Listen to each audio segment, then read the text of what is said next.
പെരുന്നാൾ ഇങ്ങെത്തി. ആഘോഷങ്ങൾക്ക് വർണ്ണപ്പകിട്ടേക്കാൻ ചേലക്കരയുടെ സ്വന്തം നിറഫാബും ഒരുങ്ങിക്കഴിഞ്ഞു. ജെന്റ്സിനും ലേഡീസിനും കിഡ്സിനുമായുള്ള റെഡിമെയ്ഡ് വസ്ത്രങ്ങളുടെ ഏറ്റവും പുതിയ കളക്ഷൻസ് ഞങ്ങൾ ഒരുക്കിയിരിക്കുന്നു. ട്രെൻഡിനനുസരിച്ച് നിങ്ങൾക്ക് പർച്ചേസ് ചെയ്യാം, അതും ആകർഷകമായ ഓഫറുകളോടെ. ഏറ്റവും മികച്ച കസ്റ്റമർ സർവീസ് ഞങ്ങൾ ഉറപ്പാക്കുന്നു. നിറഫാബ്, മേപ്പാടം, ചേലക്കര. കുളപ്പുള്ളിയിൽ വൈദ്യുതി കേബിൾ കഴുത്തിൽ കുരുങ്ങി അച്ഛനും മകനും പരിക്ക്. 27 വയസ്സുള്ള അനന്തു, 60 വയസ്സുള്ള മദൻ മോഹൻ എന്നിവർക്കാണ് പരിക്കേറ്റത്. കുളപ്പുള്ളിയിൽ വൈദ്യുതി കേബിൾ കഴുത്തിൽ കുരുങ്ങി അച്ഛനും മകനും പരിക്ക്.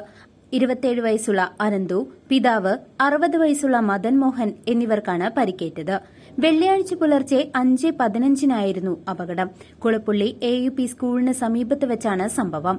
ഷൊർണൂർ റെയിൽവേ സ്റ്റേഷനിൽ നിന്നും ജോലി കഴിഞ്ഞ് വരികയായിരുന്ന മകനെ കുളപ്പുള്ളിയിലെ വീട്ടിലേക്ക് ബൈക്കിൽ കൊണ്ടുവരുന്നതിനിടയിലാണ് അപകടം സംഭവിച്ചത്. അനന്തുവിന്റെ ഇടതുകാലിൽ പൊട്ടലുണ്ട്. മദനമോഹന് കഴുത്തിൽ മുറിവുകളുമുണ്ട്.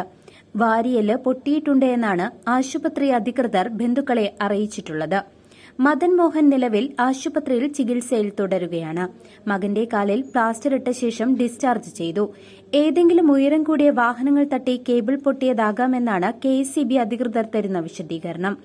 രാവിലെ പണി അച്ഛനെടുക്കാൻ വന്നായിരുന്നല്ലോ. അപ്പോൾ രാവിലെ 5-5 കാലമായിട്ടുണ്ടാവും.